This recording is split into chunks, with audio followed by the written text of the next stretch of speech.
au siège de RTE. Aujourd'hui, Nathan Cocampo, vous êtes sur place. Le ministre a lancé aux entreprises un appel pour qu'elles se saisissent du dispositif EcoWatt. Et elles étaient nombreuses d'ailleurs à être présentes ce matin, Nathan. Oui Sandra, près de 90 entreprises françaises, industries lourdes, services, luxe, transport, toutes ont signé une charte d'adhésion à EcoWatt. Alors concrètement, deux objectifs.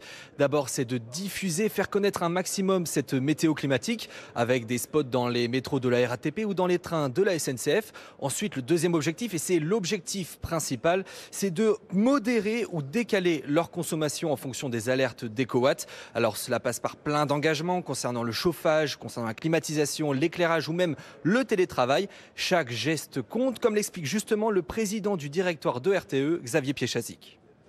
Si tout le monde, en France, les entreprises, les collectivités et les particuliers relaient le signal EcoWatt orange et rouge, on pense pouvoir économiser de l'ordre de 5 gigawatts.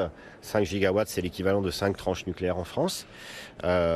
Aujourd'hui, pour vous donner un ordre de grandeur, il y avait 90 entreprises, des grands groupes. Lorsqu'on cumule leurs engagements, on ne peut pas donner encore un chiffre en mégawatts, mais la moyenne de l'engagement des entreprises qui étaient là ce matin conduit à ce que chacune réduise sa consommation lors des signaux EcoWatt rouges de l'ordre de 10 à 15%.